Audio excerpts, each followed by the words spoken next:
আজকে রান্না করব কাঁচা কাঁঠালের তরকারি। আর তো বাজার থেকে ডিম নিয়ে আসলে যতক্ষণ না ধুয়ে রাখবো ততক্ষণ আর ভালোই লাগে না। ডিমগুলো ভেজে রেখেছিলাম অনেকক্ষণ, তারপরে একটু ডিটারজেন্ট দিয়ে ভালো করে ধুয়ে এখন ঝরা দিয়ে রাখবো। পানি ঝরে গেলে তারপর নর্মাল ফ্রিজে রেখে দিব। কাঁচা কাঁঠালের তরকারি রান্না করব। আর রান্না করব আলু দিয়ে তরকারি। তো দুইটা তরকারি গরুর মাংস দিয়ে রান্না করব, একটা আলু দিয়ে একটা কাঁচা কাঁঠাল দিয়ে। তো আলু দিয়ে প্রথমে বসায় দিলাম। এই তো মাংস রান্নায় যা যা মশলা লাগে সব দিয়ে তারপরে মাংসটা কষাতে দিয়ে দিয়েছে। আর এই কড়াইয়ে, এটা একটা বড় কড়াই, এটার মধ্যে কাঁচা কাঁঠালের তরকারি রান্না করব। গোটা গোটা গরম মশলা পেঁয়াজ তেলের মধ্যে দিয়ে ভাজতে দিয়ে দিলাম। আর এইখানে মাংসটা কষায় নিচ্ছি। ভালো করে কষানো হয়ে গেলে তারপর আলু দিয়ে দিব। আর এই যে এখানে আদা রসুন বাটা দিয়ে দিয়েছি, দিয়ে একটু কষিয়ে নিচ্ছি।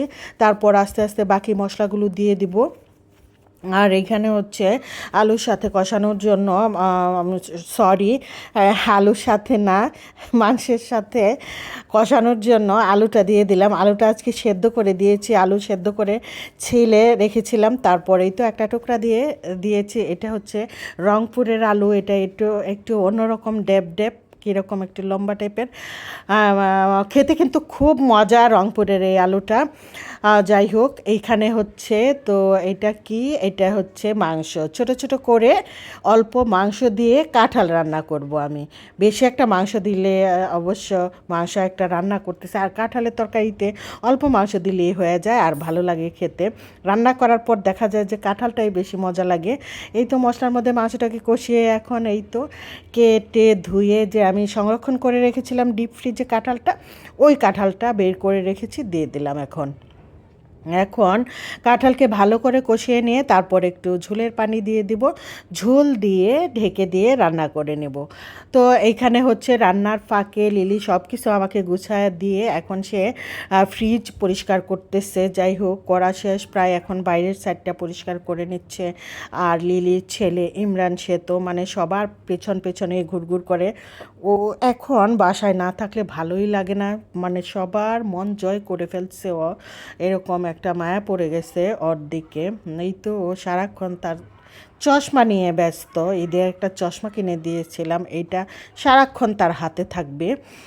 তো যাই হোক, এই তো মোছামুছি শেষ করে আর টেবিলের কাপড়টাও চেঞ্জ করে নিয়েছি।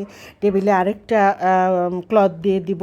এখন হচ্ছে এই যে কাঁঠাল একদম শুকনো হয়ে গেছে কষানো তে, এখন আমি পানির ঝোল দিয়ে ঢেকে দিব। এই তো টেবিলটা চেঞ্জ করে আরেকটা কাপড় বিছিয়ে দিলাম এখানে। তো লিলি এগুলা বিছিয়ে দিচ্ছে সুন্দর করে। ও আবার মানে পরিষ্কার গুছিয়ে কাজ করতে পারে ভালো, মাশাল্লাহ।